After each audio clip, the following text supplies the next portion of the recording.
What's up, everyone, and welcome into the Dear Miss Fantasy Show with me, your host, Tara Roberts. This is the official mailbag show for Player Profiler. It is Wednesday, December. Oh my gosh, it's December 3rd. And I am live taking your questions. Drop them in the chat. We're going to talk rankings. We're going to talk, obviously, start-sit questions are the most critical thing right now. So we're going to talk that. There's a lot for us to debate. I mean, this is it in terms of anyone that is on the bubble of maybe being able to get in or maybe not being able to get in, or perhaps you are on the cusp of a number one seed. You could lose it. Maybe last week was a bummer for you, but we are locking in because this is it right here. This is it, people. Week 14. All right, let's go ahead and get started here. Welcome to the chat. I see all of you in there. Drop your questions. What's up, Stephen King? What's up, Easy E? What's up, C Mass? Hello, Henry Odom. I'll get to your super chat in 1 second. Hello, Flock Nation, and Jeff Rogers and Cornelius Woodard, and Jeff Higgs. What's up, guys? I thought we might go ahead and get started if I can get my files loaded here.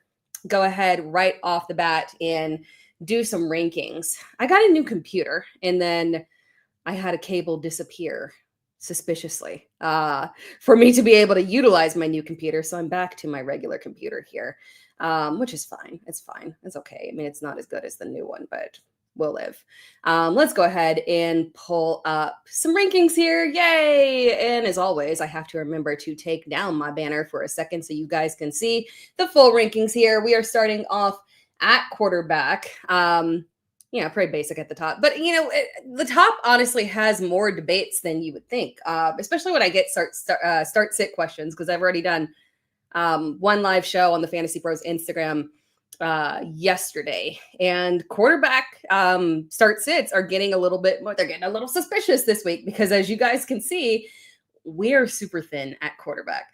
And a lot of our top quarterbacks have been underwhelming and underperforming. Josh Allen, frustrating us last week, hoping for a bounce back here against Cincinnati, which is an interesting one because Cincinnati's defense is vulnerable, but they do tend to be more vulnerable to the tight end position. So we need to know if we have Dalton Kincaid.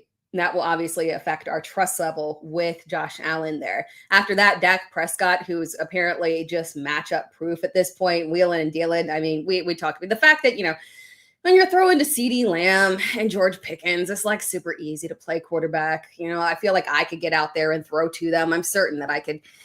No, I couldn't. Who are we kidding? But seriously, though, Dak Prescott out there throwing to the Avengers plus there. So, and a good matchup against Detroit, too, allowing a lot of pass volume there. Matt Stafford, as always, very reliable there with his love for Devontae Adams in the red zone. Then we have Jalen Hurts, Joe Burrow coming in at top 5 here. Not an ideal matchup for Jalen Hurts or Joe Burrow here, but again, they provide a certain level of stability here. Joe looked very good in his first game back there. In what was a fairly difficult match, middle of the road, Baltimore's defense has pulled itself together fairly well since the early season debacles there. So I consider that a fairly decently difficult-ish matchup, average, slightly above average there. So it was good to see him back in form. And without T. Higgins, we still got to see about T. But yeah, we got Jalen Hurts, Joe Burrow after that. Jared Goff, up and down, very matchup dependent there for him. And this is a matchup that, technically speaking, can, go either way, but it is pass friendly there. Patrick Mahomes after that, Jacoby Brissett in the permanent top 12 here. Not an ideal matchup with the LA Rams. Don't care. Quite frankly, don't care about the matchup. The LA Rams, as we saw last week, as they got taken advantage of by sweet little Bryce Young there. The LA Rams defense is spectacular, right? Don't get me wrong. Amazing talent. You rank them towards the top every single week there, but they are vulnerable to volume at the quarterback position. Purely because of the fact that, again, when you've got Matt Stafford throwing on the opposite side, you have to chase points there. We'll have to monitor the status for Marvin Harrison Jr. there. But regardless, we're rolling with Jacoby Brissett in the top 12. And that also opens up the door, by the way, people, for Greg Dortch time. We could be welcoming Greg Dortch back. We'll get high volume Michael Wilson back. Yay. If Marvin Harrison Jr. is out. And then very reliable flex option there in Greg Dortch. And the two starts that Greg Dortch had without Marvin Harrison Jr. Um, 6 receptions in each, minimum of 50 yards, a touchdown in each. Very solid, very solid. You can't ask for more than that out of your flex position there. So he will be back on the table. Then we have Jordan Love. He looks, Chicago was a good matchup. He looks good in good matchups. So as long as you've got a nice matchup there, we can rely on Jordan Love. Baker Mayfield, Lamar Jackson tumbling back, unfortunately, in the rankings there. The questions, we get more questions about just in general, just more questions about Lamar Jackson and what we do about him. How can we trust starting him? I mean, what do you do? It's a good matchup against Pittsburgh. It is. But he's had good matchups since his return, and he has not been able to do anything with it. He does not look like himself. So yeah, when you're looking at, do I start Lamar Jackson or Jacoby Brissett, Jordan Love, Trevor Lawrence? Yeah, things start to tilt and you say, hey, if I need stability, I probably need to look at one of those guys, unfortunately. But again, we talk about Trevor Lawrence rounding out, coming into the top 12. He hasn't been spectacular from a quarterback perspective, but he's getting it done-ish, right? The team is doing well. He throws touchdowns. He runs. So he's got that little rushing upside there. So it's really helping him out from a fantasy perspective. So he's a nice little streaming option there this week. Then we got Bo Nix, good matchup. Underwhelming performances for Bo Nix. Yeah, we got a bounce back from Cortland Sutton last week. But Bo Nix continues to underwhelm there, but it is a good matchup. Then you got Daniel Jones, who unfortunately clearly cannot run. I hate that for him. Obviously playing through a pretty, serious injury that does hamper him there. So he is a little bit riskier of a flex option. Marcus Mariota, I have grown to trust. I'm starting Marcus Mariota in a super flex league where I have to win this week. And I have no Drake May. Oh, gosh. Week 14 buys should be illegal at this point. I pretty much think that we all agree on that. But yeah, Marcus Mariota coming up there in streaming options. Great performance last week against Denver. He's got the rushing upside. And if he's got this connection now forming with Terry McLaurin, and Terry, apparently the time off has healed all wounds. He looked fantastic. He was not in my starting lineup last week.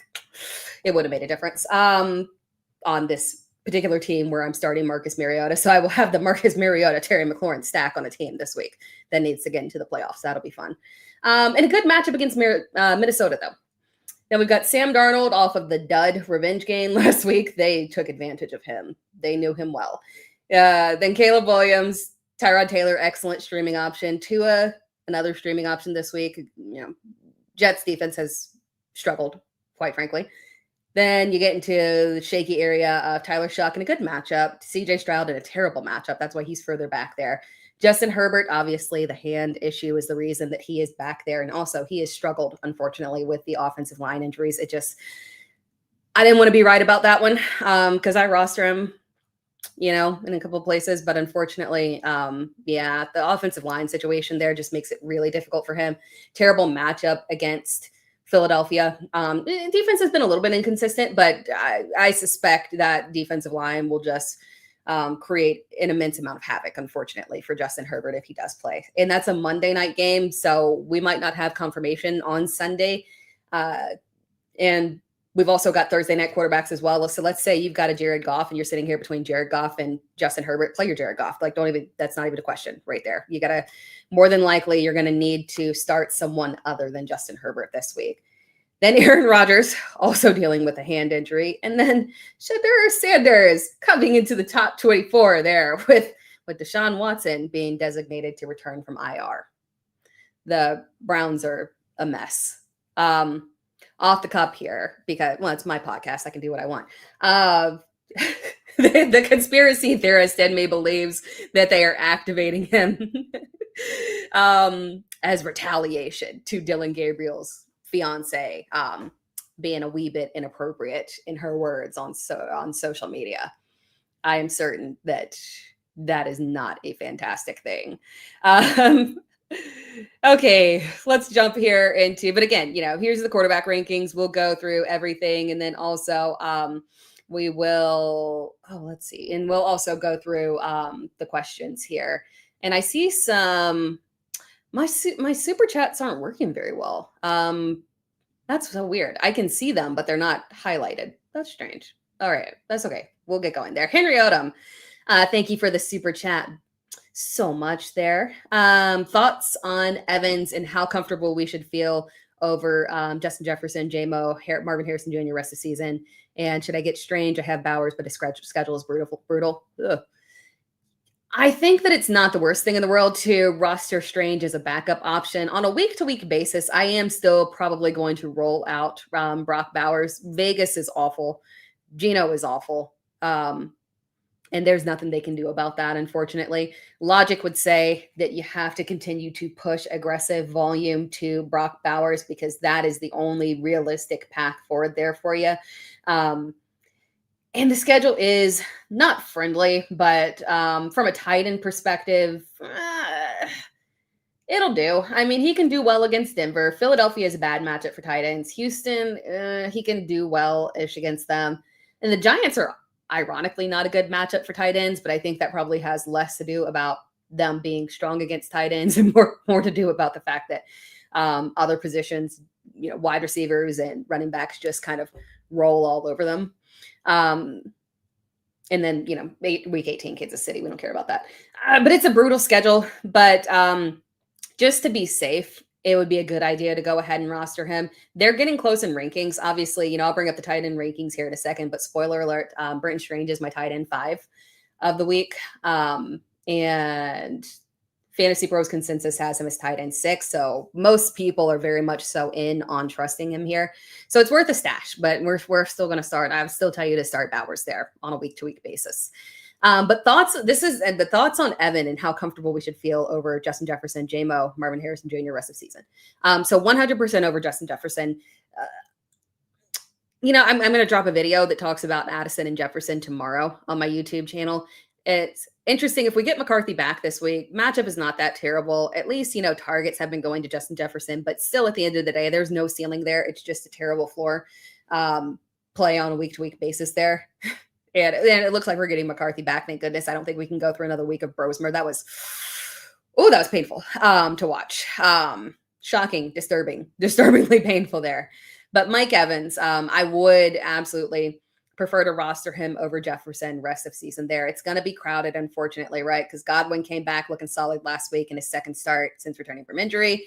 Emeka Egbuka is obviously very talented, and we've seen him thrive opposite of Mike Evans. I will say, the thing about Mike Evans and the way that Emeka Egbuka outperformed him earlier in the season was, I think that had a lot to do with the type of matchups that they faced. I'm going to pull it up here real quick, just to kind of run through the list. So they played team. So it was a bum deal that Mike Evans got, unfortunately, because he is the wide receiver 1. He naturally gets the lockdown corners, and his lineup for the first several games of the season was Atlanta. So he got AJ Terrell. Houston, so he got Derek Stingley. The Jets, so he got Sauce Gardner. Then he got Philadelphia, right? And, their secondary has obviously, just in general, all strong options there. And then Seattle. This was really, really just a bum deal, if you will, unfortunately, for him earlier in the season. So it makes sense. Those are often matchups where the wide receiver 1, the traditional wide receiver 1, is being shadowed by a lockdown corner, and it's not surprising when the wide receiver 2 does better here. So when we're looking at the rest of season schedule here, which I just closed out, unfortunately, let me open it back up. So we're looking at the rest of season schedule: New Orleans, Atlanta, Carolina, Miami. Obviously, Carolina does have JC Horn, and then Atlanta, again, we just talked about with AJ Terrell. So it's kind of 50-50 there in terms of matchups that should be favorable for Mike Evans and a little bit more difficult for him. He can still produce. He just might be outproduced by his counterparts, but his underwhelming performance is still probably going to be better than Justin Jefferson. So I put him over Justin Jefferson fairly easily there, as crazy as that sounds. JMO, I think they will be somewhat on par.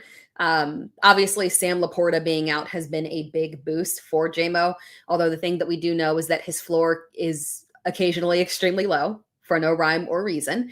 And Mike Evans typically doesn't have that problem. He's going to get you a little bit of something, right? So probably Evans over JMO just a smidge.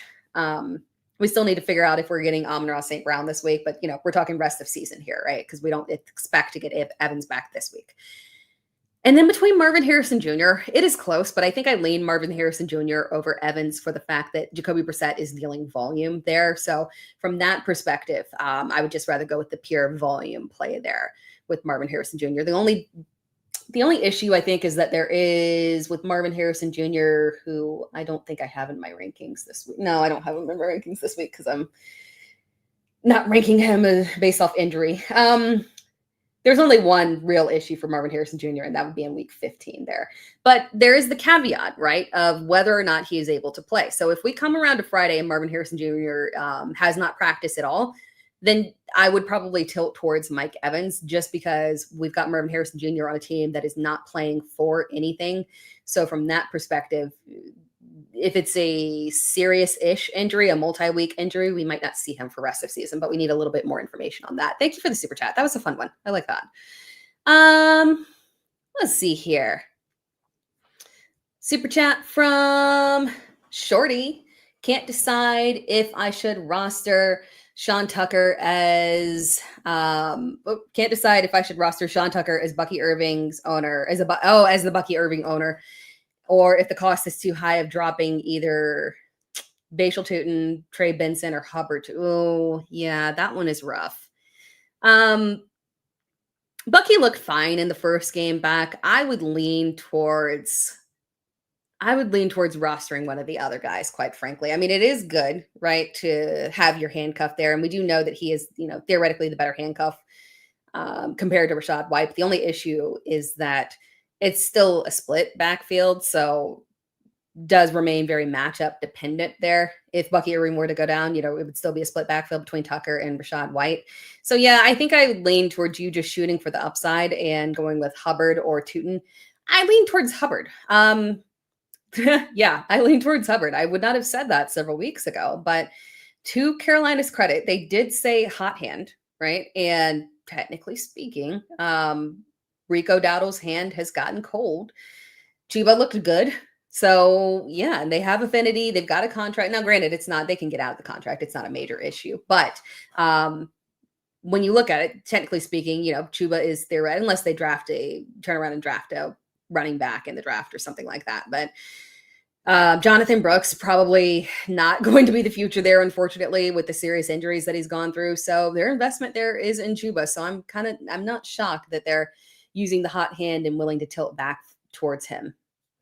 Io, thank you for the super chat there. And it's okay if your question was long, no problem there. From Io 2004, a must-win game to make the playoffs. Pick one flex, Brian Thomas or Adonai Mitchell. And then one running back between Monty, Tootin, Pirine, Ty Johnson, Vidal, if Hampton plays, and then between Ferguson and Juwan Johnson. So tight end's the easiest one. We're going Ferguson on that one over Juwan Johnson. Just because, again, floor has been steady-ish, not last week, but steady-ish for Johnson, but I'd at least shoot for the higher upside there with Ferguson. And then between Brian Thomas and Adonai Mitchell, I do think I still lean towards Brian Thomas on that one. A.D. Mitchell's performance was fantastic.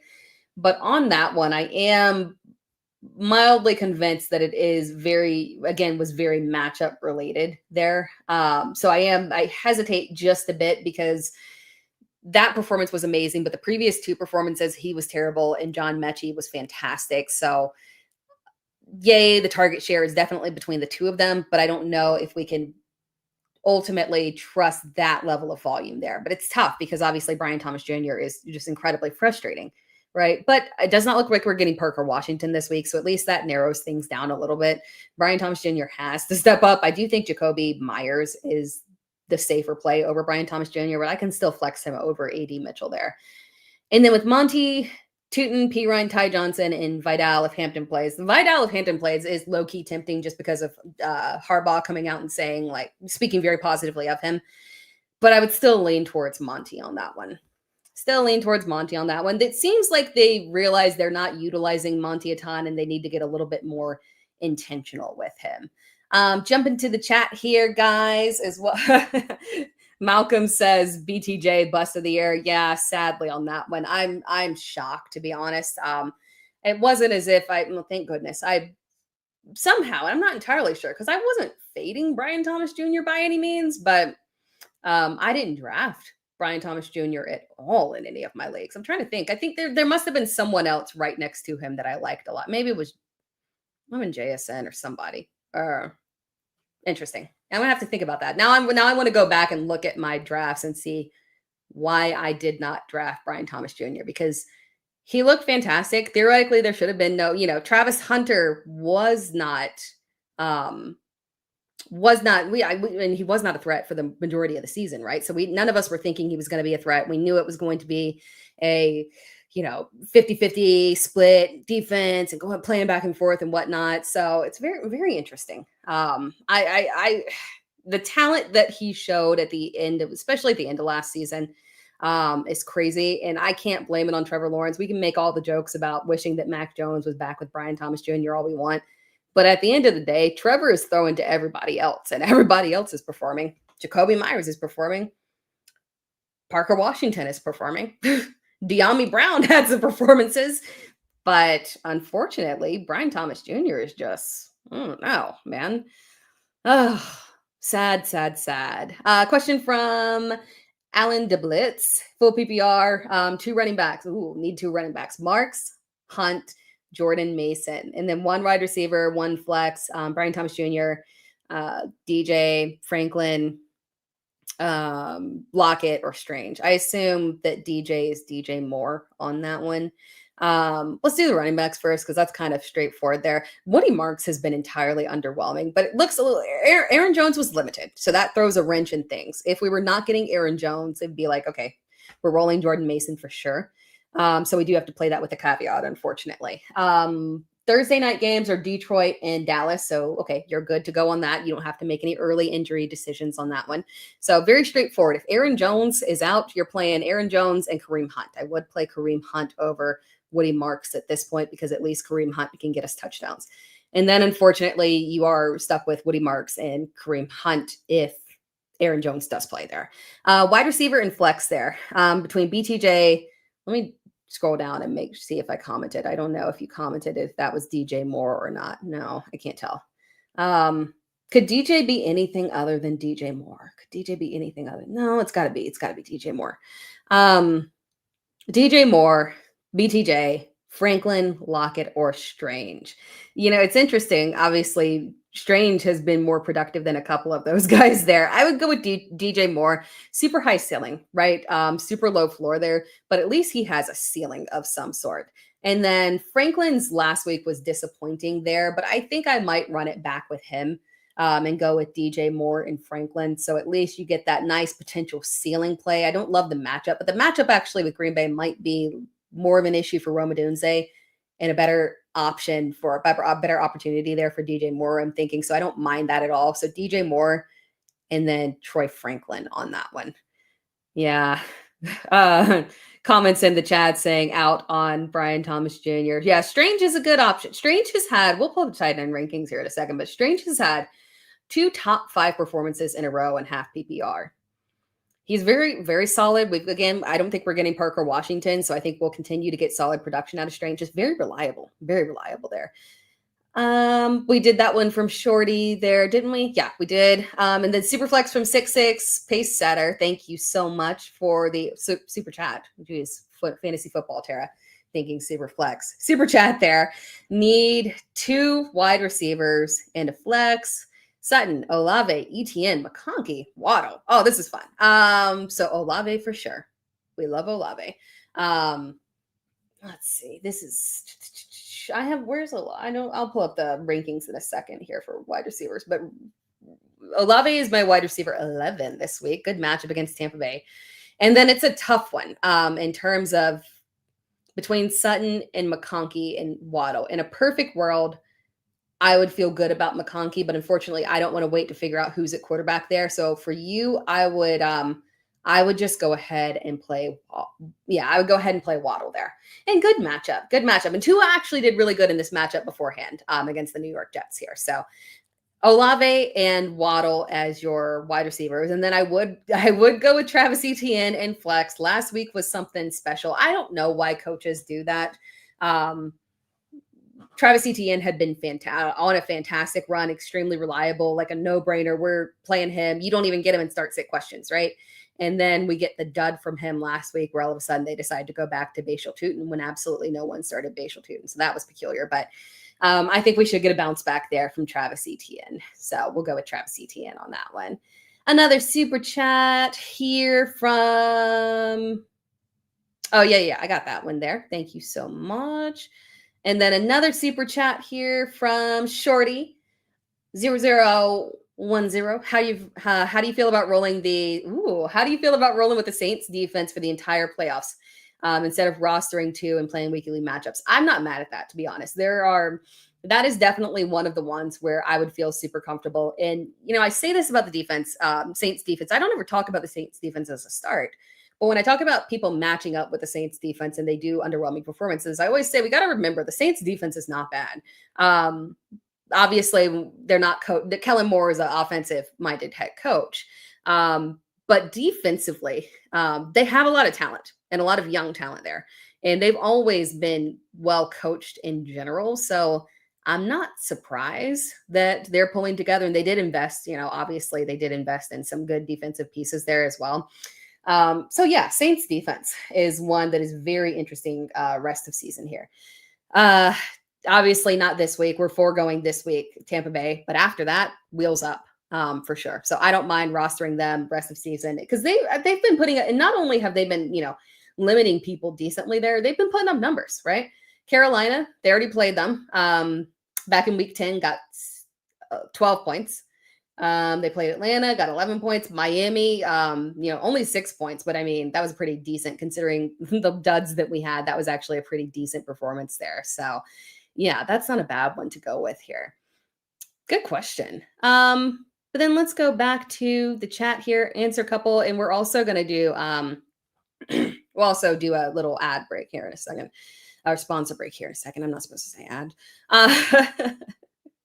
Yes, from Elia, starting Tampa Bay defense. That's another one that if Tampa Bay is on in waivers ran, so they might have got snatched up a lot. I haven't looked at the updated roster percentages after waivers ran last night. But if Tampa is on waivers, that should be a big priority as well. Rest of season start excellent for them. Excellent, 100%.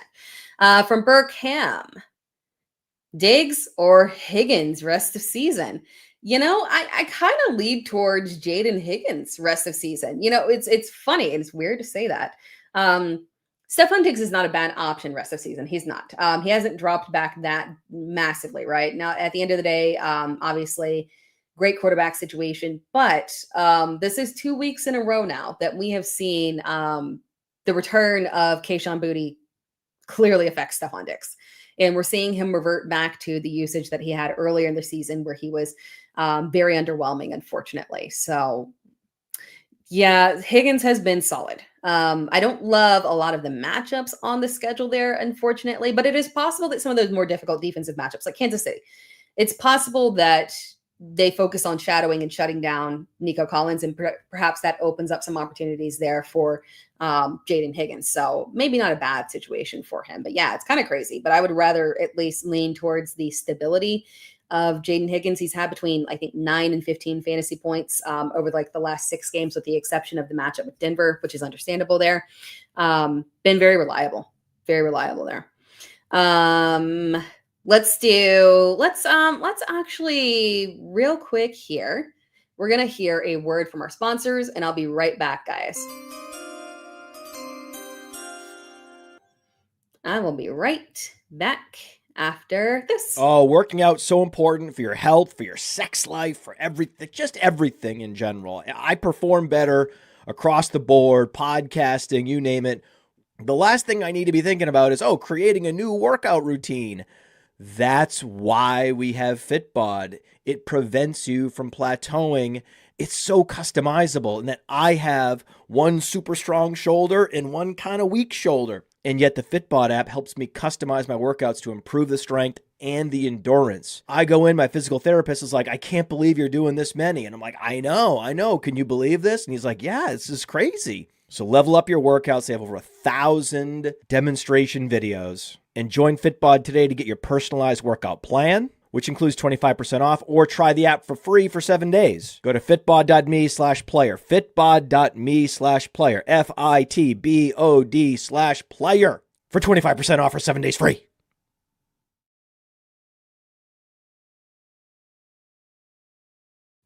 All right, we are back here. And I also realized that I've just been showing that graphic the entire time here. All right, back to full screen here, and we will switch back to adding back in my banner for branding purposes there. And we'll jump back here to a couple of super chat questions here from IO 2004 Waller or Ferguson, half PPR. I'm still going Ferguson on that one. I like Darren Waller. Last week could have been a better performance from it. Could have been a bigger performance from a fantasy perspective there. And I like him, trust him rest of season. One of my favorite playoff stashes rest of season there. But I am still going to lean towards Ferguson on this one. But I do have Waller in my top 12 this week. Top 12 or we'll show tight end rankings here in a second. Yes, he's in my top 10 this week. In my top 10 this week. That's how crazy tight ends have gotten. Thank you for the super chat, by the way. And then another super chat from DJ Quill 3303. Keep Houston or the Saints defense for the playoffs. I still lean towards Houston's defense on that one. Not a terrible rest of season schedule for the defense there. And they've been just lights out. D'Amico Ryans has those boys just so good. So good. So they can score points. Saints defense is very safe rest of season, but I still lean towards Houston's defense here. Jumping back to the chat here from Unpopular Meta, Tyler Warren or Strange this week. I still have, it's close. I still have Tyler Warren one spot higher than Strange. Actually, you know what? Let's pull up those tight end rankings. This is a good opportunity for it. We'll pull up those tight end rankings and show them on the screen here. And if you're listening on the podcast, you can always feel free to also follow along for the visuals of the rankings as well here. But yeah, tight end rankings here. And let me take down my banner here real quick so you guys can see the entire one. And then we'll move the comment here. But between Tyler Warren and Britton Strange this week, I have Tyler Warren higher by just a tiny smidge. And I love both this week. And, you know, the only issue with Tyler Warren is that he has been a little underwhelming recently. We had the bounce back last week from him, but it still wasn't really where we would like it to be there. I mean, it was 10 fantasy points. That's cool. I do trust him. Like, it's come down from where it was earlier in the season, but I do trust him comparatively to a lot of guys who rank below him. It's extremely close between him and Strange.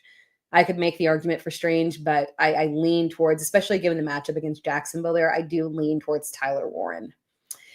Let's see here. From Joseph. Oh, and also let's go over the tight end rankings as well here real quick. Pretty basic at the top here. Trey McBride, Brock Bowers, Travis Kelce is my tight end 3 this week. He's bounced back, people. It was a terrible start here, but they're leaning on him more. Obviously, Xavier Worthy has been, unfortunately, a little bit of a bust this season. Yeah, it's just been wildly underwhelming. Playing through an injury, so maybe that's the issue. It'll be interesting to see where we rank him next season. But Rashee Rice just dominating so much there, and then obviously Travis Kelce, potentially on his last hurrah here, has come around performing better. And you know, when we're looking at the matchup against Houston, it's not terrible. He could still pull through there, especially because they're going to try and lock down Rashee Rice there. So Travis Kelce could get some more opportunities there. So decent matchup for him. Then we talked about Tyler Warren, Britton Strange. At number 6, I have Jake Ferguson, Kyle Pitts, Juwan Johnson, Darren Waller, Oronde Gadsden. And now I'm real. Did someone ask Strange versus Jake Ferguson earlier? I might have answered that as Jake Ferguson now that I think about it. Maybe they make me challenge. No, I guess,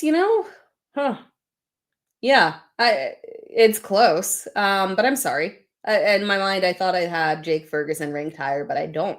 So it would be Britton Strange on that one. But after that, we've got Kyle Pitts, who is hanging on by a thread there just by the sheer force of Drake London not being out. I still don't trust him.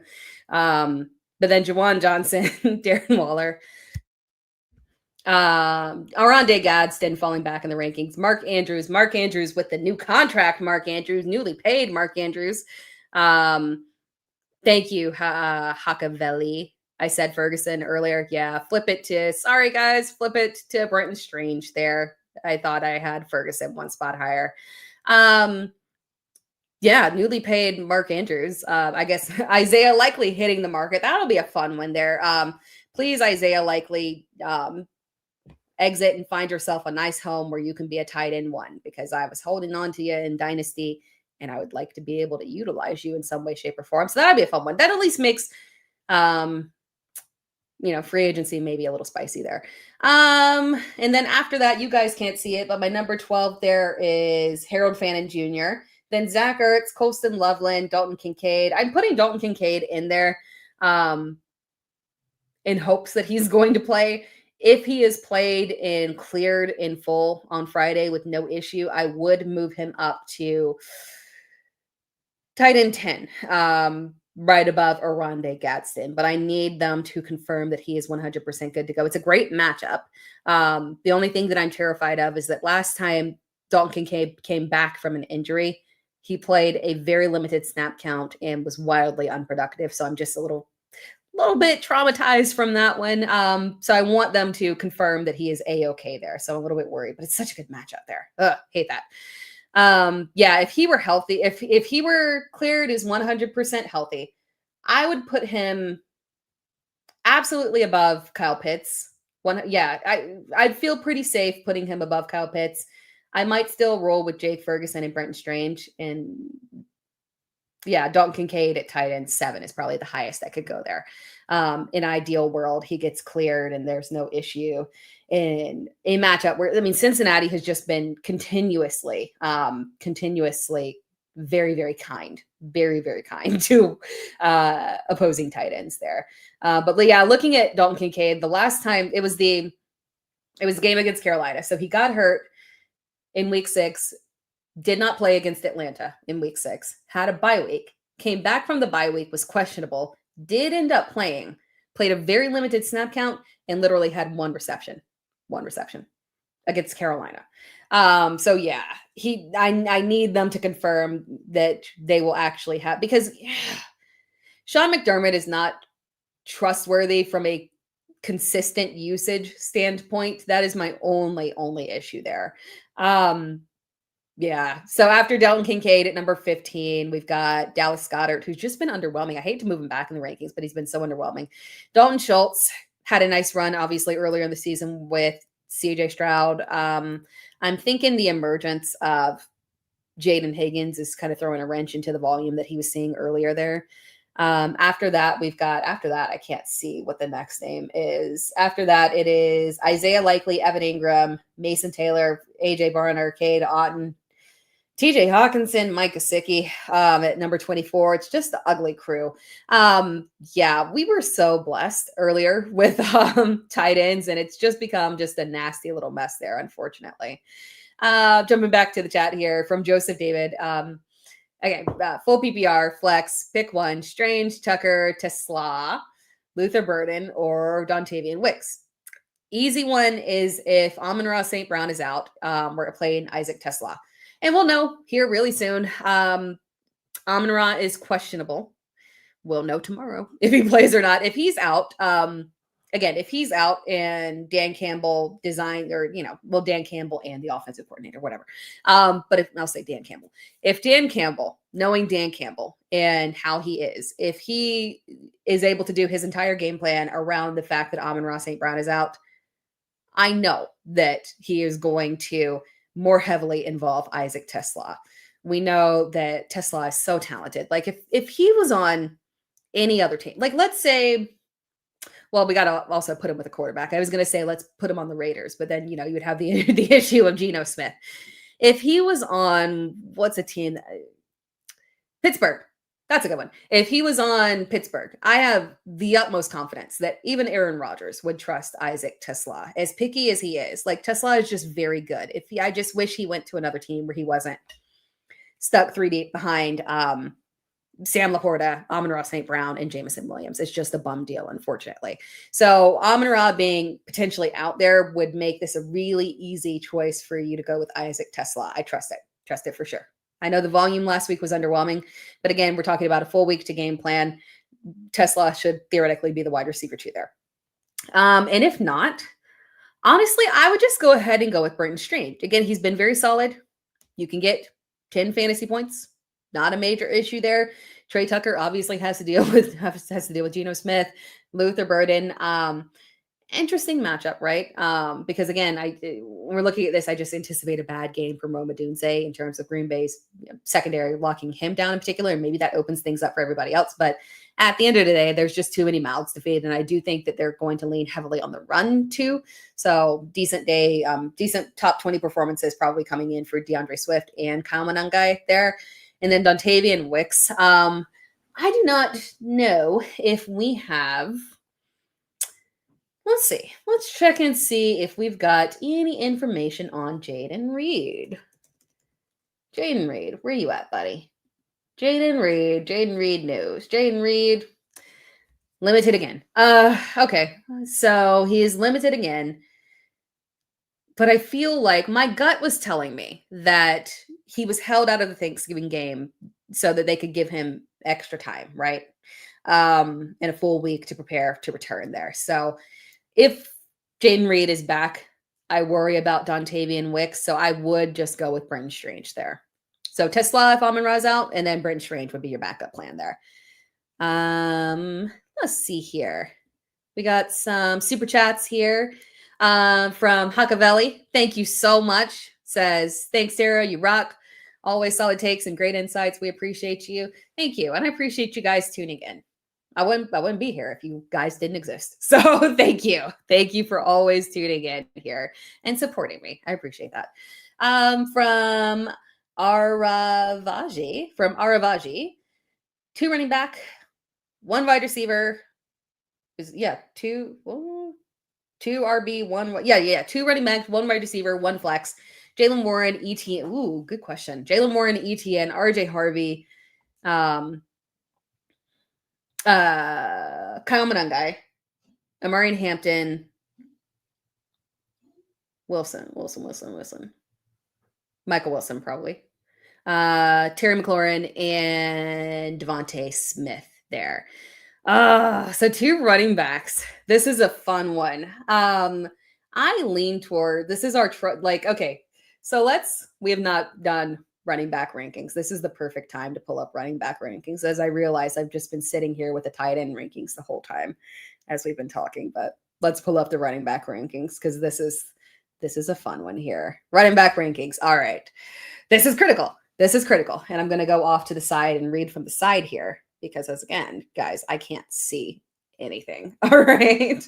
Overall RB1 this week, Devon Achane. Have yourself a day against the New York Jets. Then obviously we've got Jahmyr Gibbs, Jonathan Taylor coming in. And I need a big week for Jonathan Taylor personally. Like I need Jonathan Taylor to move me on to the second. And Scott Fishbowl, if you guys don't know about the Scott Fishbowl, well, maybe this offseason, I'll see if we can do I've never gotten the opportunity to because I do contract work for other podcasts. So that means that I don't have anything to offer for the Scott Fishbowl charity there. But maybe we can get some Scott Fishbowl spots in the off season here, potentially there. Cause it's so much fun, guys. And if any of you are in if you look it up, Scott Fishbowl giant tournament for charity. And if you're in any of the cities that live draft, it's so much fun. I'm in Houston. I did a Houston live draft. We had 4 different leagues drafting at the same time. So 4 leagues, 12 people. So 48 people drafting. We did it at a bar, a really nice bar. It was very, very fun atmosphere. Everybody up there doing live drafts, 4 draft boards up, good atmosphere. 10 out of 10 recommend. 10 out of 10 recommend. And I have the playoffs started last week. So I made it through. We're on round 3 of the playoffs because it's a big tournament. So the playoffs start early. We're on round 3. I made it through. And I need Jonathan Taylor to have a big performance. I need Jonathan Taylor this week. Jonathan Taylor, pull through. Then Bijan Robinson at RB4, James Cook, Chase Brown, Josh Jacobs, Bucky Irving pushing his way up there. I was shocked, guys. I'm not going to lie. I was shocked he had that level of a performance in the first week back. I thought it was going to be more akin to what Chris Godwin gave us. So color me very surprised on that one. Then we had Breece Hall at number 9. RB10, Derrick Henry, followed by Kyron Williams. Derrick Henry has been feel vindicated on Derrick Henry because I had Derrick Henry as a buy low earlier and was smacked in the face by lots of like not you guys, but like elsewhere, like on Twitter and whatnot. Lots of no, Derrick Henry's washed. We will never call Derrick Henry washed. Never. Something we can't do. We can't do. He is the ageless wonder, and he's been doing very well despite Lamar Jackson's struggles there. Then we have Kyron Williams, Quinshon Judkins. I like Quinshon a lot. It's really tough to get around Quinshon just because of the way that he is being utilized in that offense, the whole Wildcat situation. I mean, it just feels like he's locked in, guaranteed for a top 20 performance, right? Volume is good. He's talented. Rest of season schedule is just fantastic. Great matchup against Tennessee. So yeah, Quinshon, top 12 here. RJ Harvey next. So in your question, RJ Harvey is the first running back we have here. And then it gets very interesting. So we're good on RJ Harvey. We're trusting it. Did we need overtime last week to make it happen? Yes. But we got a good matchup against Vegas. So hopefully Sean Payton does the right thing here. Then we got Saquon Barkley out of our top 12. Sorry, Saquon. Javonte Williams been a little underwhelming-ish. Ashton Jeanty. I get a lot of questions about Ashton Jeanty and what to do. We're still like at the end of the day, he's receiving upside. It's frustrating. I believe they played Denver earlier this season. Actually, let me double check on that. Or am I like making that up? No. I'm not making that up. They played Denver 4 weeks ago. He had 19 carries, 60 yards, 3 receptions, and a touchdown.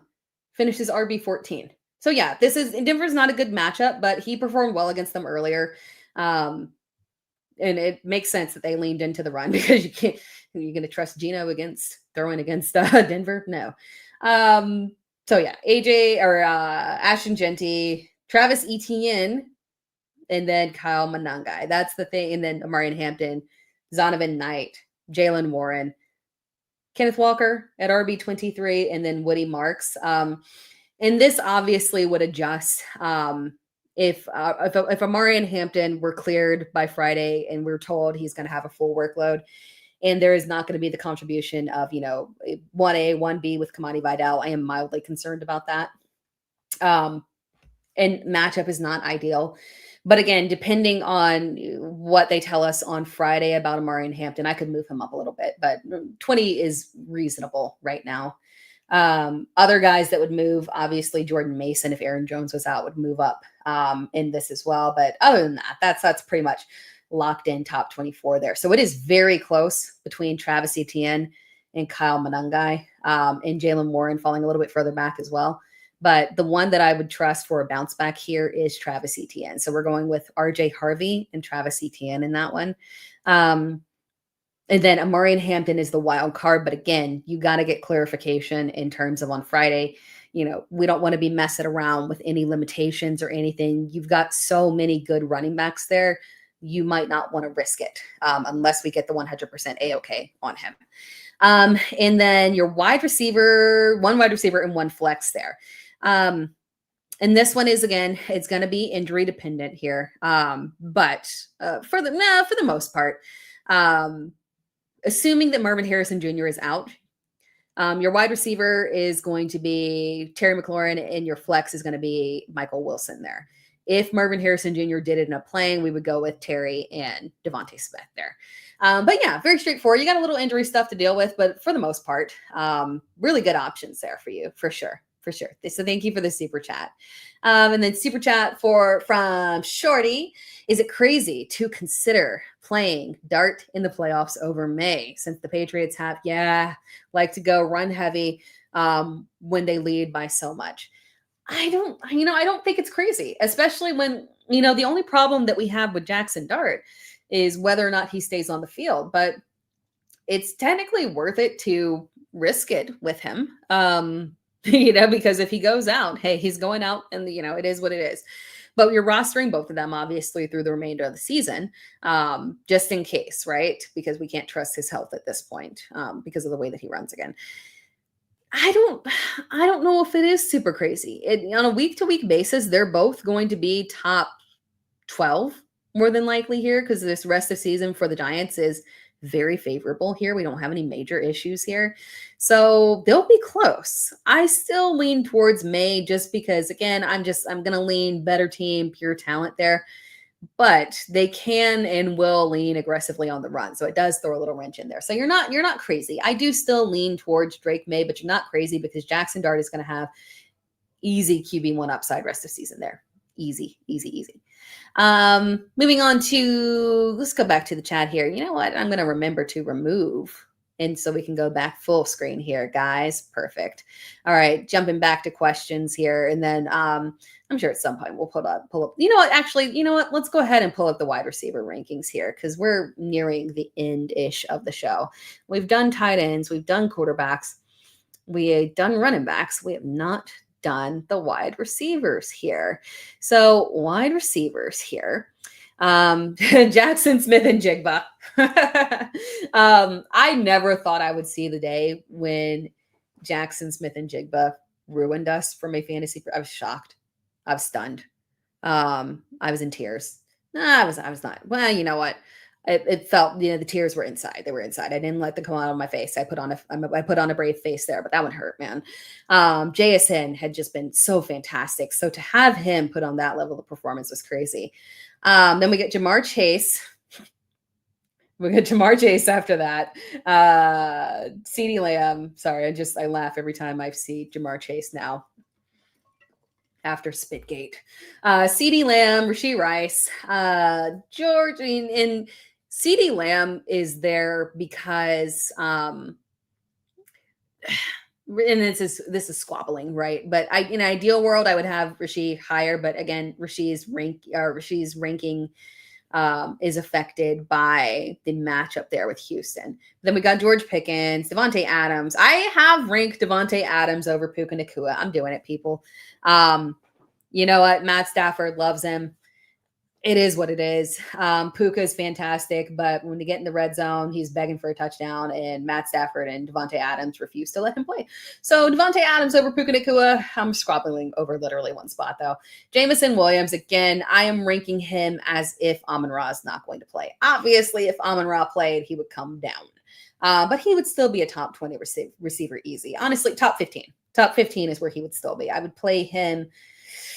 Given the matchup, I do think I would play him over Michael Pittman. Yeah, that's where I would slot him in. And, maybe actually over Devontae Smith. So maybe it would only fall back, and quite frankly, maybe over Ladd McConkey, considering the whole Justin Herbert thing. So quite frankly, he wouldn't roll back that much there. But then we've got Nico Collins, A.J. Brown, resurging A.J. Brown. I'm taking home a championship if A.J. Brown can keep this up. That's all I know. I'm taking home a dynasty championship if A.J. Brown can keep this up. So please, Jalen, make it happen.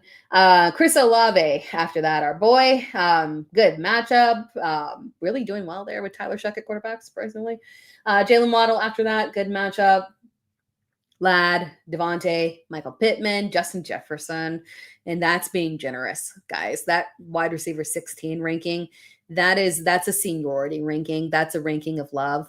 That is not a ranking of confidence. He should be grateful that he was able to be ranked at wide receiver 16. Where does Fantasy Pros consensus have him? Wide receiver 15. I thought people were a little bit higher on him, but I guess it's the matchup that makes it a little bit confusing because Washington has been generous. But man, it's difficult to trust. Terry McLaurin, and the only thing that saves him is that, and honestly, I could flip him and Terry McLaurin, and quite frankly, you know what? I'm gonna flip it right now. Consider Terry McLaurin wide receiver 16 and Justin Jefferson wide receiver 17. The only reason that Jefferson does not go further back than that is because when you look at Christian Watson, who is very deserving of that ranking right there, we have, Jaden Reed lurking in the shadows. Then you look at Cortland Sutton. Do you trust that? I'm reading off the rankings for those of you listening on the podcast. 18 is Cortland Sutton. 18 is Christian Watson. 19 is Cortland Sutton. Do we trust him? Is the bounce back real? That's the big question there. Do we trust Bo Nix? It's just a whole bunch of question marks, right? After that, Jacoby Myers, I feel really good about that one. I want to see where he is in Fantasy Pros consensus, because I think, yeah, I'm slightly higher, not big time. Consensus has him at wide receiver 23. That's not that big of a difference. Again, we talked about Brian Thomas Jr. and his struggles. And the fact that Jacoby Myers he has a legitimate claim to the wide receiver 1 spot in that offense. So good for him. I'm happy for him getting out of Vegas. Hopefully he can get his money after this season, because he's in a contract year, which is good, because I love that, because spoiler alert, guys, I'm not a fantasy analyst that disappears in the offseason.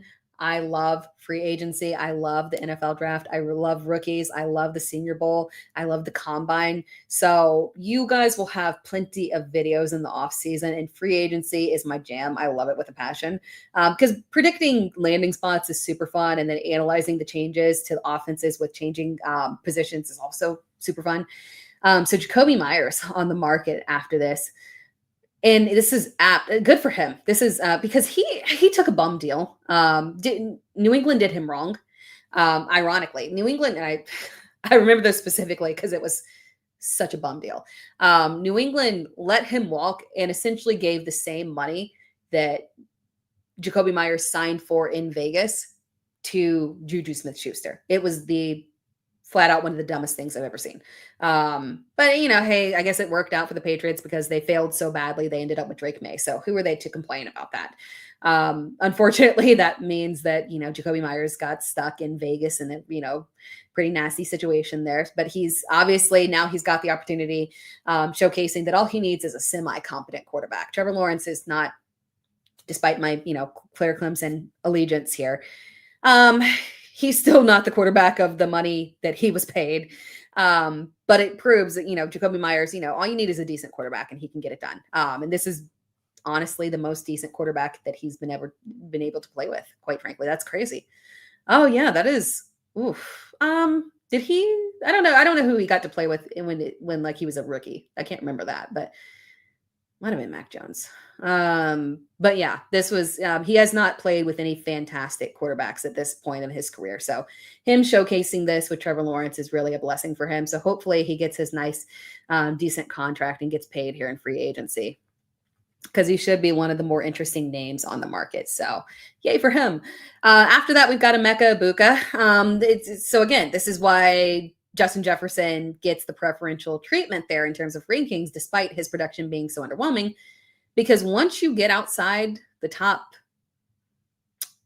15, things start to get even then. So things start to get very, very shaky in terms of reliability. Even once you get outside the top 12, quite frankly, you get into really risky situations with, Vlad McConkey dealing with the Justin Herbert thing, Devontae Smith being outshined by AJ Brown, Michael Pittman been underwhelming in bad matchups there. Better matchup this week, but still not fantastic, because, unfortunately, Daniel Jones is just really struggling right now. So yeah, it just gets very, very shaky. So at wide receiver 21, we got Emeka. 22, we've got Zay Flowers. That again, just goes to speak to, actually that shouldn't be that way. It should be Deebo Samuel over Zay Flowers. My bad on that one. That was optimistic. Zay Flowers should be a little bit further. And I'm a lot lower than Fantasy Bros consensus on him. Fantasy Bros consensus has him as wide receiver 18. I get it given the matchup here, but the man has just been so wildly underwhelming. The best finish that he has had since week 1 has been wide receiver 21. So that's also why I kind of look at Lamar and I'm just kind of like, because you throw into a lot of suspectness there. Zay has just underwhelmed significantly there. After that, we get Michael Wilson. Now, if Marvin Harrison Jr. is out, Michael Wilson will jump significantly. If Marvin Harrison Jr. is out, Michael Wilson would jump to wide receiver 14 for me over Devontae Smith, but I need that confirmation there. And then after that, things that you guys don't see here outside of the top 24, I have Isaac Tisla, Khalil Shakir. We talked about Tisla. I would move him up if we do have Amon-Ra out, just like a smidge. Then we got Troy Franklin, Rome Odunze, DK Metcalf, Alec Pierce, Chris Godwin, Brian Thomas Jr., Quentin. the Quinshon Judkins and Quentin Johnston gets me every time. I don't know what it is, but when I read it, I want to read the other one's name. Quentin Johnston, Jaden Higgins, Romeo Dobbs, Xavier Worth, just in Jordan Addison. Just, whew, my God, guys. What a weird fantasy season. Our flex options are so shaky. So shaky. All right, let's jump back here to the chats. Let's see here. What we got here? What's the latest chat here from Mr. Nice Guy? Myers played with Brady his rookie year. Thank you. Thank you so much for that. Perfect. And Elias says, come to San Francisco, Mr. Myers. It'll be interesting because I think the contract adjustment that Juwan Jennings got was literally just for this year. So he'll be on the market as well, I believe. But yeah, that'll be interesting to see how they handle free agency there with Brandon Ayuk, obviously on his way out. Yeah, Jacoby Myers coming out of left field. Didn't see that there. JTL feels bad about Justin Jefferson. Then you also say, yeah, Devontae over Puka. Dang, we got to go there, man. We got to go there. Devontae has been, this is like, and I thought that I was going to be wrong on this one. But I was really, really worried about Puka Nacua. Not that he would ever be, I knew that he would never be an underwhelming performer, right? But my fear coming into the season for Puka was that Devontae Adams still looks like Devontae Adams. When you're looking at those older 30 plus wide receivers, right? You could see regression. And so I would not draft Cooper Kupp because I could see the regression in Cooper Kupp for multiple years now. But when you look at Devontae Adams, year over year, you've never seen an ounce of regression in him. And it makes sense because of the way he plays, right? He plays very safe. He's rarely injured. Apparently the Taco Bell does him well. Man loves Taco Bell in his house. Apparently the Taco Bell does him very well. I don't know.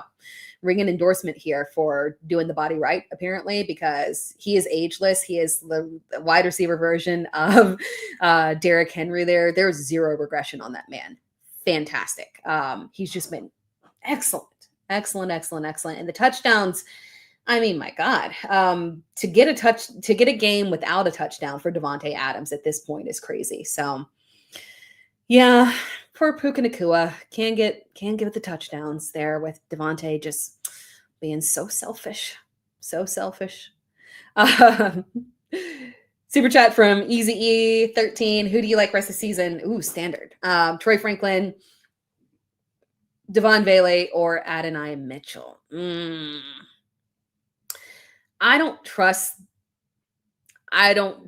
So Devon Vele is an ad for me in deeper leagues. Cool. Right. And I don't mind, I do think he's the clear wide receiver 2 there. Target share, in terms of who's truly the second look between him and Juwan Johnson, I think it'll fluctuate on a weekly basis there. And rest of season schedule for Tyler Shuck is good, right? To his credit. So I do think that Vele's production could stick. But in a standard league, it just makes me a little bit nervous there for him. Troy Franklin, I think I'd still lean towards Troy Franklin on that one. And then AD Mitchell, we talked about, I think on a week-to-week basis, it'll bounce back and forth between him and John Mechie. So both viable options there. And again, just depends. I think Tyrod's good for a touchdown. And the good thing is we know those touchdowns aren't going to Jordan Mason. So it's a touchdown going to Mitchell or Mechie. So it makes it less confusing there. So Mitchell is rising up there, but I still lean towards Troy Franklin on that one. Let's see here. From Hakavelli, nervous to give Hampton a run this week. Have him in your dynasty leagues and need him. But Vidal is going to get at least half the work in a game where the pass game will be check downs, or the pass game will be cheeks. I feel, and it'll be interesting because at this point we're getting, Justin Herbert day to day, and it's just like, okay, yeah, we'll see. And it sucks that it's a Monday night game. Why does it always have to be a Monday night game? I do fear that it might be a split backfield, although I had that fear with Bucky Irving and he came back full force. So that is the only thing, right? But again, my hope there is that the Chargers are a little bit transparent with us at the end of the week and are clear about whether it is a returning to action and, we're going to use both these guys. We love them.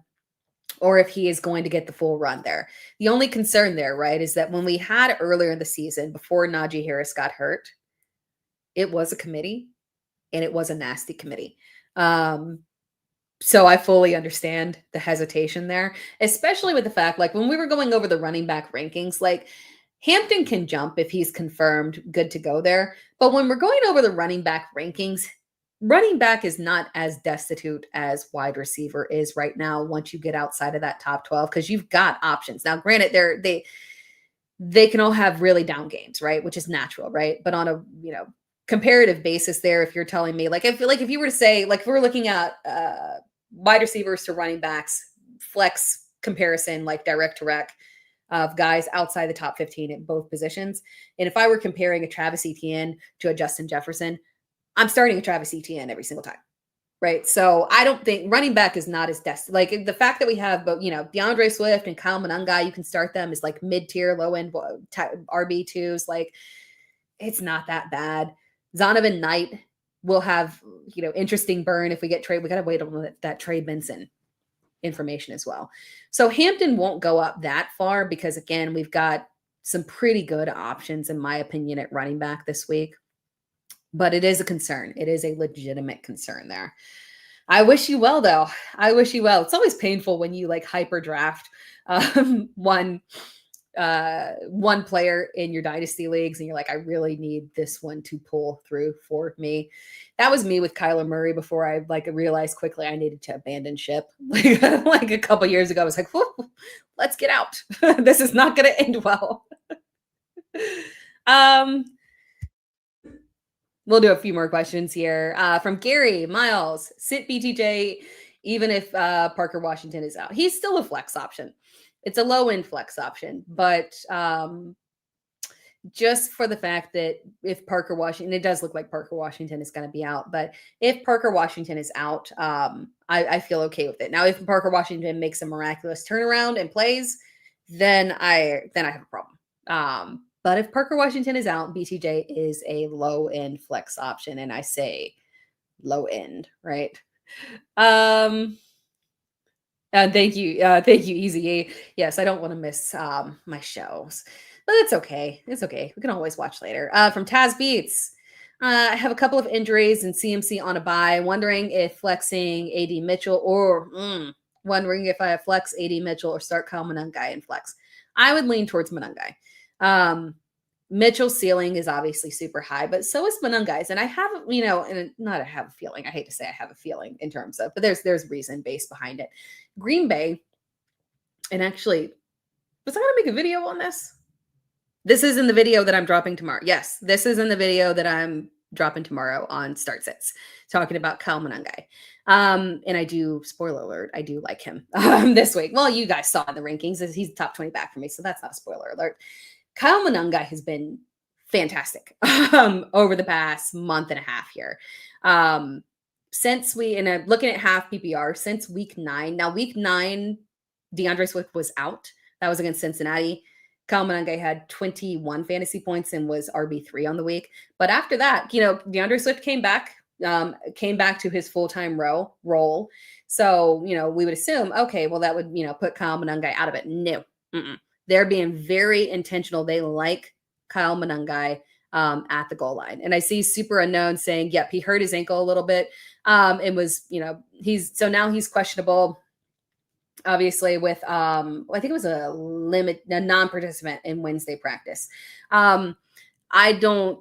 Wednesday practices and guys turn into questionable. I don't take it seriously until Thursday. If we get to Thursday and he's not practicing, then I will panic a little bit there. But it didn't seem like a major issue. But if it is an issue, obviously, we would move on from him. Well, if he's out, that's the only way. But if he's active, this matchup against Green Bay, I mean, this is 4 weeks in a row where he's had a touchdown. They've got a clear preference for him at the goal line. He's getting the touchdowns that DeAndre Swift is still being successful, right? But the touchdowns are definitely leaning towards Kyle Monangai there. He's been very successful on the ground.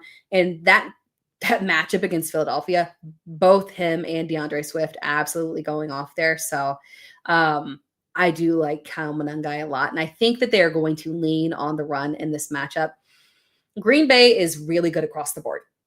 Really good across the board, but they're better against the pass.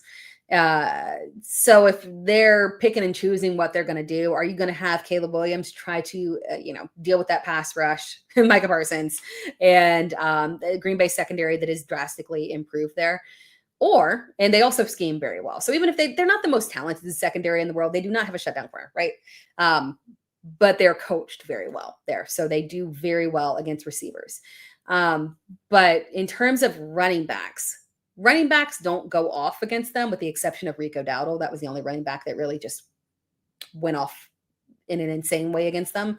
But that was an anomaly. They tend to be very good at limiting upside for running backs, but they're a bend, don't break. So they do allow decent fantasy production for our purposes. So both Kyle Monangai and DeAndre Swift, despite the matchup, can still have pretty solid days here. So I do like both of them this week. I would start Monangai over AD Mitchell, but Super Unknown makes a good point that we do got to monitor that injury status right there. For sure. We got a lot of guys that are questionable right now. Josh Jacobs is questionable. Bucky Irving is questionable. Kyron Williams is questionable. Kyle Monangai is questionable. Woody Marks is questionable. Woody Marks did return to the game, so that's not an issue. Yeah. Aaron Jones, Trey Benson. We don't really know what is going on here. And I've got a child that is looking at me like he needs something very suspicious. And I ask him not to come in here. He needs to wait till I'm done with my podcast. So, all right. Going back to the comments here. Got a comment from Nadeezy. I know Allen is number one. He was holding his finger up like he is returned. And his brother has showed up to tell him, hey, you can't interrupt. I've trained the oldest one well. From Nadeezy, I know Allen is number one. They're 5 and 8, by the way. I know Allen is number one, but I also have Dak. I'm nervous about Buffalo's offense. Yeah, going to be run heavy. Honestly, you're not wrong for that. Naturally, I have Josh Allen ranked higher. This is interesting because I'm talking about Khalil Shakir in the video tomorrow too. And I did a early prop video on Monday. And the one prop that I did like was Josh Allen's rushing prop. I am kind of scared of his passing prop. Not going to lie there. I looked at it and I was just like, I don't know about that. I'm kind of scared that the pass volume might not be there. So I 100% get it. I think that he'll make up for it on the ground. But Dak has been so incredibly consistent there. So honestly, I don't blame you on that one. If you want to start Dak over Josh Allen, it's not crazy. The matchup is excellent. And again, we talked about the fact that my concern with Allen is that I need to know if Dalton Kincaid is coming back. Because again, this is a matchup that benefits tight ends. So I worry if the tight end, and I guess, they don't throw to Dawson Knox that much and utilize him in that way. Maybe Khalil Shakir could, increase his, usage over the middle kind of, but I don't know, man. I would feel more comfortable with Josh Allen in this matchup if Dalton Kincaid was back. But again, we got to wait and see. Thursday game, going ahead and starting Thursday games, right? But Thursday game, go ahead and starting Dak. I'm not mad at you if you want to do that, for sure. He's been so steady, and the matchup is excellent. I know Thursday games often go sideways, right? But man, it is Dallas and Detroit. It is Dallas and Detroit. And Detroit's defense has been so pass-friendly. And Dallas's defense, to their credit, they have done very well against the run in terms of trying to turn things around with the, additional personnel. But also, I believe the Cowboys ruled out Trayvon Diggs. I believe I saw that notification coming through, which would obviously make this, and we're gonna wrap. If I look it up, I know it's gonna freeze up my computer. But I want to say that Trayvon Diggs is out, and I fear that the pass defense is going to struggle. And if it does, I like this for a good back and forth. We might get a really, really nice high volume matchup here. Yeah, I'm not mad at you if you want to go Dak over Josh Allen. He's been more steady over the past 3 games, and he's done so against Philadelphia and Kansas City. You can't ignore that. The man is on fire. The man is on fire. Appreciate all the comments about the kids. Yeah, those young kids, they're wonderful. It was good, but this was a good evening for me. Usually I have to have they'll like, have their dad like, hey, can you like monitor and like because I'm their mom, right? So they always like default to me. But it was able to before the show, I was able to get their sheets changed and done, get fed dinner, shower. So this was a great evening in terms of Tara's efficiency for the evening. As a job fantasy analyst and also a mom. So this was good. Super unknown. Everyone is overreacting about Kyron Williams. He is fine. Don't waste your fab on Blake Corum. I agree on that one. But I do think Blake Corum is an excellent stash. Excellent. Because he's one of the high, like if I'm looking at high-end handcuffs, we got Blake Corum, we got Brian Robinson, we got Tyler Algier. I waffle back and forth on Tank Bixby, right? I think Bashal Tutin as well is one that, is a high-end handcuff there. Who else? High-end handcuffs. I'm like off the top of my head now. I'm like blinking on our guys that are like massive priorities there. Honestly, Emmanuel Wilson showed his upside there as well. But that's pretty much maybe Ollie Gordon as well. But he's a handcuff, right? Kyron Williams, the only reason that Blake Corum, and occasionally Blake Corum will get those goal line touches, occasionally, but it's not anything that's regular. And Kyron did leave momentarily with an ankle injury and come back. So that was kind of the issue that happened there for him. He should be fine. He should be fine. He's questionable, but he should be fine because he did return to the game here. But good bench stash, but nothing that we want to start right now. Nothing that we want to start. Let's see here. We'll answer for a few more questions and then we'll head out here from Jace Diaz. Guy in a battle for a playoff spot. Wow. Dang. Yeah. Guy in a battle for a playoff spot just dropped Chuba and because he had multiple buys. Is it worth using your waiver priority? Yeah, I would do it. I would do it because again, there is no loyalty to either one of these running backs in the Carolina backfield. They're going hot hand and Chuba has looked hotter. So I'm not shocked that it flipped back there. And obviously they really like Chuba. Like organizationally, they have spoken so highly of Chuba Hubbard there. And that's why they gave him the contract. Like they really, really just like him. So yeah, I'm not shocked that it flipped back like this. Definitely worth your priority there. From Flock Nation, Michael Wilson, Pierce, BTJ, Tesla, AD Mitchell, pick 3, please. I would go ahead and play, and it sucks that we don't, we won't have the Marvin Harrison Jr. information probably before the Thursday night game. But I would go ahead and play, assuming that Amon-Ra is out, I would play Tesla. And then it would be Michael Wilson because also assuming that Marvin Harrison Jr. is out. And then between Pierce, Mitchell, and BTJ, I would go with Pierce. I mean, Pierce gives you upside. The floor is probably about the same as BTJ's is. So yeah, I would just honestly go ahead and go with Tesla, Michael Wilson, and Pierce. And if for some reason, obviously, if for some reason Amon-Ra does play and then Marvin Harrison Jr. does play, then you would have to go with Pierce, BTJ, and Mitchell. But I think in an ideal world, your lineup is going to be Tesla, Wilson, and Pierce. If Amon-Ra doesn't play, it would be Wilson, Pierce, and I do lean towards BTJ over Mitchell. Let's see here. Yeah, we might get the fantasy goodness from Detroit and Dallas. I want that. Can we just please get just like a happy Thursday night game that we can stay up and enjoy, right? Apocalypse picked up Mike Evans, to play keep away, drop Blake Corum or Watson to make room if he comes off IR. Yes, I would. That's tough.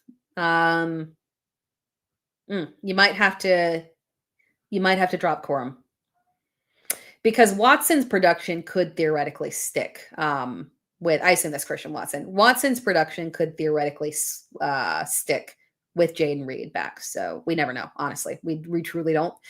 So yeah, it would be Corum that I would drop. And you have Ibuka. Would you consider playing both of them in a playoff matchup? I would, but I will probably be ranking, and again, it depends. Ibuka has come down, unfortunately. We'll have to see how it plays out with Mike Evans and what he looks like. But I think both are potentials for you for sure. P. Weezy says JJ's schedule looks awesome, but I might have to say, yeah, it's a fantastic schedule. And that's what sucks so much about it. Justin Jefferson's rest of season schedule. And why I initially I was telling people, and apparently I was misguided. I was telling people, no, we got to keep giving JJ McCarthy a chance. We're all out of chances. But the reason why is because their strength of schedule was just, it's so good. So it's really just a shame there. Really a shame there that we might not be able to take advantage of it. I was going to pull up, where is their schedule? What we got here? Washington, Dallas, New York, and then Detroit, which again, super pass friendly, right? These are like, it doesn't get more pass friendly. So you would think that JJ McCarthy would be able to pull it together and do something for us, but nah. Back to the comments here, and then we'll close things out. Barry Wallace, Gainwell or Tesla, when and I'm in. If I have enough faith in Dan Campbell that if Amon-Ra is out, I would go ahead and roll out Tesla there. Yeah, but if Amon-Ra is in, you're not risking that. You're going with Gainwell for sure. From Eric Angel, start Jaden Daniels over Bo Nix if Daniel plays. No, even if he plays, I'm skeptical that they might be like, I don't think he's going to play, but even if he did play, right, I would be a little bit skeptical that they would try to limit him on the ground, and that would make me just a little bit concerned with him. So I might just go ahead and default to Bo Nix there. Let's see. Corum is like Charbonnet, stealing touchdowns from the number one. Not as frequently as Charbonnet. Charbonnet's is a lock. Like, they're getting in the red zone. They're saying goodbye, Kenneth Walker. So sorry, Zach Charbonnet, you're coming in. But Corum's is more drive situational. What McVay does is McVay is not pulling out at the goal line. Corum or Kyron gets touchdowns. So it's not like he's good. He's not in the situation, like Walker is in a destitute situation. But Kyron still gets plenty of touchdowns, right? The only game where he hasn't had a touchdown over the past 4 games was against Tampa Bay. But Sean McVay, the way that he operates is that I don't know if it's that he's being fair or if he just likes consistency, but if you're in on the drive, if like Blake Corum is in on the drive and he carries you down to the goal line, he is going to allow you to get the goal line touch, right? So that's what happens there with him, which is fine. From a fantasy perspective, it's not super fun, but from a coaching perspective, I don't mind it because it is at least predictable. From Han, start Brissett over Lawrence. Yes. From Broward, Bravado, Chris Rodriguez or Shakir in PPR. Depends on what you need. If you need a stable 10 fantasy points, you're the favorite. You don't need to take a risky play there. Do Rodriguez. But if you need the higher upside play, the one that's going to get you the most bang for your buck is 100% Khalil Shakir on that one. 100%. Jaden Higgins or Troy Franklin. I still lean towards Troy Franklin on that one. Thank you, OG Supreme. I appreciate you so much. Thank you, Flock Nation, as well. You guys are awesome. From Tri Lambs, who has more upside, Rodriguez or Monangai? Yeah, I would still go with Monangai on that one. Yeah, especially from an upside perspective, for sure. Rodriguez offers a very safe floor, but upside, definitely lean in the other direction. From CS Mitt Jr., Tesla or Franklin. If Amon-Ra is out, Tesla on that one. From Logan Schmidt, need 1 running back, 2 wide receivers, 1 flex. McLaurin, JMO, Sutton, Flowers, Harvey, DeAndre Swift. Oh. Well, I do want to play both the running backs. So I will start your running back as RJ Harvey and your flex as DeAndre Swift. And then at wide receiver, I'm going with Terry and JMO on that one. Mm-hmm. Good options. Oh, and full PPR. Yeah, even in full PPR, excuse me, in full PPR, I still lean towards putting Swift in the flex spot. It's close between him and Sutton, though. I might take that risk on Sutton, but again, it is a risk. It depends on how risk tolerant you want to be on that one. From Alpocalypse, have Tyler Warren, but that week 16 looks mighty nice for Waller. Will I be bold enough to rank it that way? I don't know. Would I advise starting Waller over Warren in that matchup? Yes, I would. If he is active and healthy, it's really tough to sit Waller against Cincinnati. Warren, love him to death, right? But yeah. Yeah, Super Run known says, he's not, that's Jaden Daniels. He's not cleared for contact yet. Yeah. From John Doe, thoughts on Troy Franklin. I'm not bailing out on him. I still like him a good bit there, but it's tough to deny the fact that Bo Nix has been highly inconsistent. We've had good times with Troy Franklin. Am I panicking and just saying, okay, he's a sit, a drop or anything like that just because Cortland Sutton had one good game? No, but it's something to keep our eye on. He's more so in the flex range and out of that where he had been ranked as, a low end wide receiver 2, high end flex option, more of like a mid-tier flex option now. From Joseph, David, PPR flex, Devin Neal or Tesla. I would go ahead and risk it with Tesla over. Again, that's contingent on Amon-Ra being out. If Amon-Ra plays, I would not start Tesla in any capacity there. And thank you for the super chat here from PW Heezy. Says good luck to everyone. And thank you for the advice this season. Good luck thank you. I appreciate that. And good luck to everyone as well. 100%. From Mr. Fantasy, who's a good running back on waiver? Yeah, it's, the safest option. I'm like shaking the table here. So sorry, it's been like a shaky camera experience for you guys. Good safe option is going to be Chris Rodriguez. If you need somebody who you can plug in for a good 10 fantasy points, he's the lead back. He gets the touchdowns. There's no receiving upside. So that sucks from a PPR perspective. You don't get that ceiling. It's just going to be like 10 fantasy points, 10, 11, 12, maybe 13 if we're blessed. But if you are looking for more of a stash, definitely go with one of the handcuffs there. So again, go grab your Brian Robinsons, if Tyler Algier is out there, grab one of the high-end handcuffs and just go ahead and stash there. This is a really good question here from John Doe. Is Franklin still playable with Pat Bryant's increased usage? It is getting messy there. And it's kind of going on the radar, under the radar there, because fantasy-wise, Bryant is not popping. Like I was waiting on him to just have just one big play so I could justify putting him in the waiver wire list this week, but it didn't happen there. I was watching it to the end. I'm like, come on, man. Can you just can you do that so I can put you in and not some other subpar asset there? But it's one to watch though. It's messy. They're 3 deep there very well. And you see exactly why they traded away Devon Vele. They liked Pat Bryant a lot and he is very good. So I'm not shocked at this at all. And that's what means then, and that's why when we're getting start sits around Cortland Sutton, I'm like, just still be a little careful there because they spread it around a lot and all of them are very talented. From Jake, T or Devontae Smith rest of season. If T is active this week, we got to monitor it. That head hit was hard, man. His head bounced off the back of that ground very aggressively. So I do worry that it could be a multi-week absence from the concussion, but all things equal, there's no injury. T for sure there.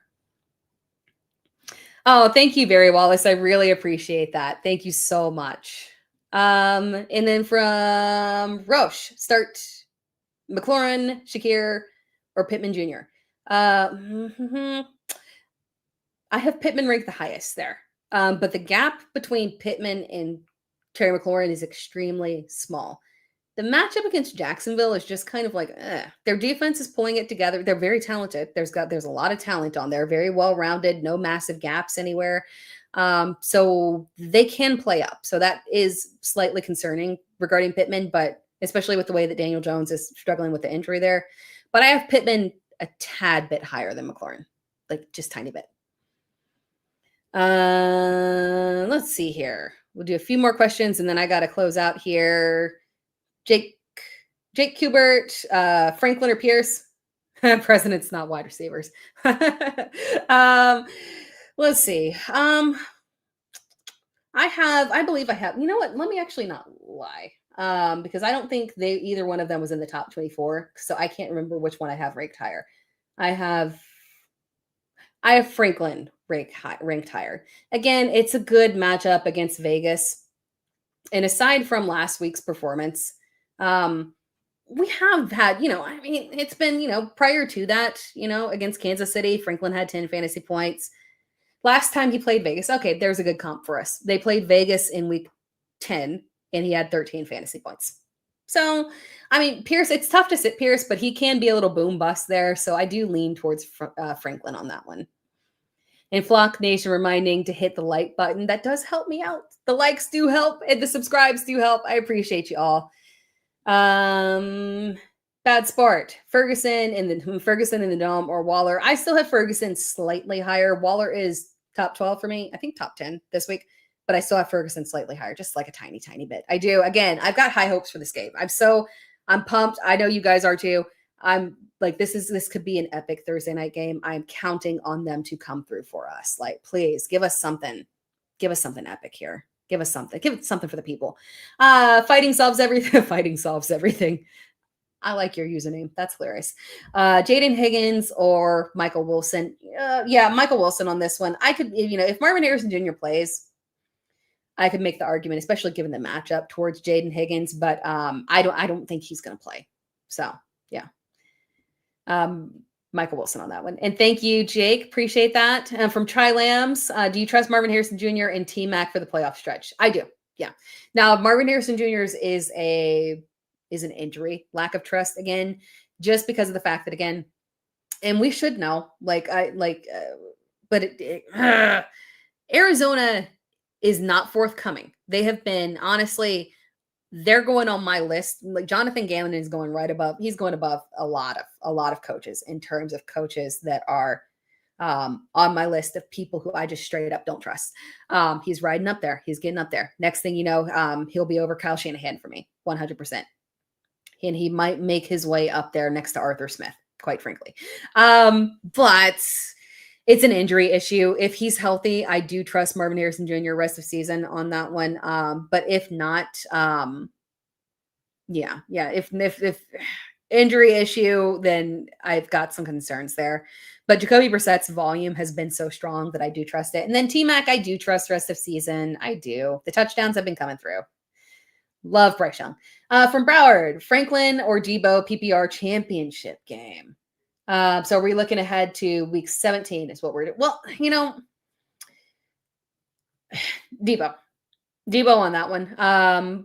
We could theoretically get Jaden Daniels. Like in theory, we were like, why would Jaden Daniels come back? But by that time we could get him back there. And regardless, Mariota is turning things around. So I lean towards Debo on that one. I think we can supply the volume. Oh, for now.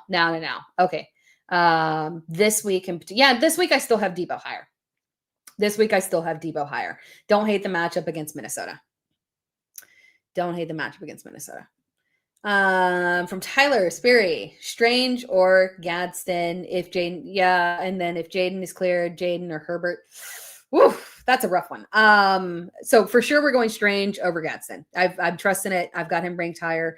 Gadsden, unfortunately, we've got the question mark with Justin Herbert. It's just an issue. I don't have confidence that Daniels is going to play this week, unfortunately. You're probably stuck with Herbert, and in that case, you might need to make the contingency plan there. But if you want to wait, just make sure that you have a spot available, and then maybe you add Trey Lance last minute because he's not the worst streaming option in the world. But you might have to make some contingency plans there. I hate that it's a Monday night game for you. Let's see here. And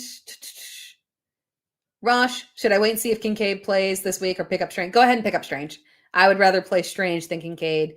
The only thing that I talked about was the issue of, again, when he came back from an injury earlier, he was limited. So I don't know if I trust Buffalo 100% on that one. So go ahead and pick up Strange and just roll with him for sure. And then one more here from Burkham. Start one if T and Amon-Ra St. Brown sit. Yoshivas, Higgins, Tesla. Ooh, that sucks because you won't be able to. You might have to go ahead and start Tesla. Yeah, ideally I would like to wait to see if Higgins is going to be active there. maybe we'll get some kind of, details tomorrow that'll really do it there for us. But yeah, you might have to go ahead and start Yoshibas on that one if we don't get the information. And then super chat here from Juan. Oh, this is a good one. And this is interesting. So Tesla or Tesla. Let me say it right. Tesla or Michael Wilson on that one. I might go ahead and take the risk there just because Michael Wilson's upside with Marvin Harrison Jr. out has been stupid high. I will take the risk there and wait and see it out if Marvin Harrison Jr. is going to play or not. And I would play Michael Wilson over Tesla. Maybe we get something tomorrow, but we'll see. And then Razzle, DJ Moore or Troy Franklin, I would risk it with DJ Moore. Given the matchup, it could work for him. And then final question here, Terry Sperry. I gotta go. Yeah, I gotta go. Sorry. But yes, I do kickers and I will show it. Can I pull it up real quick here? Let's pull it up super quick. Oh man, I'm gonna have to remove something and then add it in. Someone said, does Tesla drive a Tesla? I would hope on that one. Let me pull up kicker rankings here and boom, there we go. Yeah, kicker rankings this week. And I don't think I have anything that's really off tilt here, but we've got, I'm gonna have to read this off to the side. Jason Myers, Brandon Aubrey, Kaimi Fairbairn, Tyler Loop, Jake Bates, Evan McPherson. I like McPherson a lot this week. I think I could move him up even a little bit more. I do think this might be a really good week for him. Will Lutz, Chris Boswell, Cameron Dicker, Cam Little, Harrison Mivis, Chase McLaughlin, Riley Patterson, Matt Prater, Harrison Butker. Oh, I didn't update it. Sorry. I meant to update and remove Michael Badgley. He should not be on there. Just ignore that. Michael Badgley should not be in there. I did not remove him before I downloaded the graphic. My bad on that one. But Brandon McManus, Cairo Santos, skip over Michael Badgley, to Nick Folk, Will Reichard, Jake Elliott, Chad Ryland, and then Zane Gonzalez to wrap things up there. Yeah, Aubrey or Fairbairn. It's close, man. I'm giving the default there to Brandon Aubrey. My gut wanted to have Fairbairn over him, but given the fact that I do think that we will see a lot of volume in this Dallas-Detroit game, I am giving the lean towards Aubrey by just a smidge there over Fairbairn, like just a tiny, tiny bit there. Yeah, and what was that? From Hoagie, yeah, Bengals kicker has been putting up crazy numbers. I think he's back. Like we had a rough stretch there, and I think he's back on track there to back where, because we thought that like Evan McPherson was going to be the next, like the biggest thing ever. And then he just kind of, like underwhelmed a little bit there, but that was not his fault. Honestly, I think that with Joe Burrow back, he's bouncing back very well here. So honestly, I would not be shocked if McPherson significantly jumps up rankings. And then fighting solves everything. Do we feel Benson is done? I do kind of feel that way, unfortunately. And again, it's speculation and I hate it as well. Just because I wish we could get more details from Arizona. But Bam is someone that needs to be rostered rest of season. I don't trust anything going on with Benson right now. And Bam has been so solid. Amari DiMercado is dealing with a high ankle sprain. We know those are usually 4 weeks. Like it's always like, and it's been 2 weeks. We should be multi-weeks here without him. That's pretty standard. So yeah, Bam Knight does need to be rostered for sure. Couple more here, and then I got to head out. Robbie from Robbie, Stroud or Taylor. Yeah, Tyrod has been. I showed the rankings earlier. I have Tyrod higher, or Tyrod. My bad. I should pronounce the jokes about the Mariota thing during the I get it. We need to say people's names right. Tyrod Taylor is a really good streaming option this week. I like him over Stroud given the matchup for sure. And then thoughts on Xavier Smith versus Gadsden versus Parkinson. I think I like Parkinson a lot, but last week I was shocked. I was like, okay, I played him a lot in DFS. I thought it was going to be a solid. He had been so good several weeks in a row, and then he put up a dud. So I think I lean towards Gadsden on that one. Mm-mm-mm. And then from the Neganist, if that's a Walking Dead reference, Walking Dead is one of my favorite TV shows of ever. So when I'm in Mahomes or Hurts, and then running backs Chase Hart. So I would go Hurts over Mahomes for sure. I feel good about that one. The matchup concerns me for Mahomes, and then between running backs Chase, Harvey, Chase Brown, Harvey, Judkins. Well, I love them all. If you're the way that I have them, I'll just tell you the way that I have them ranked. I have Chase Brown is my RB6, Judkins is RB12, and Harvey is RB13. And then flex Nico or Justin Jefferson. Nico for sure. Nico 100%. That's it. Haha, it is a Walking Dead reference. I love that show with all of my spirit. I've watched the only thing that I have not, I'm in the middle of, I got distracted and I didn't finish the second season of, or is this the third season? This is the third season of Daryl, whichever season it is on, but I'm in the middle of it and I have not finished the Little Spain season. I'm obsessed with The Walking Dead and I love Negan. So that is one of random facts about me. I love zombie shows. They're my favorite. Jose Rodriguez, Michael Wilson, Godwin, Mitchell, or Tesla, pick 2. Again, it's just really simple. If we have Marvin Harrison Jr. out, it would be Marvin Harrison Jr. And then I would go Godwin. As well. All right, but that wraps things up, people. I appreciate you all joining in. Oh, we had one more super chat here. Sorry, I'm so sorry that I missed this one. No, I didn't. No, I think I got it. Juwan, Tesla, or Michael Wilson. You're right. I did. I said I'm willing to risk it with Michael Wilson.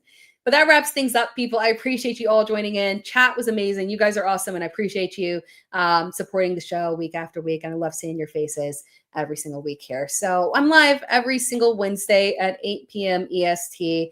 And as a reminder, as I always forget to put my banner back up here, this is the Dear Miss Fantasy podcast.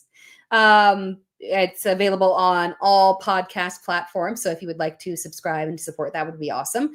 It is through Player Profiler as well. So if you can support them, that's great. And then, of course, as always, feel free to follow, subscribe, and all that good stuff for me on my YouTube channel and across all social media platforms. That is the boilerplate for me, for you guys. Again, if you have any questions, feel free to drop them in the comments on any of my videos and I can get to them. Otherwise, I will see you here all next week, and I will see you also in my videos in the comments as well. Appreciate you all tuning in. I will talk to you all later. Have a fantastic week. Good luck. I hope you all make the fantasy playoffs, and I hope to see you here next week. Talk to you later, guys. From the Podfather to you, I deeply appreciate you tuning in. And many ask, what can I do? What can I do to help support the hosts, the research they do, the production costs? Go to playerprofiler.com, Dynasty Deluxe, World Famous Draft Kit, Rankings, DFS Dominator, and of course, data analysis. Subscribe to any one of those, and you support all of us and take Player Profiler to the moon.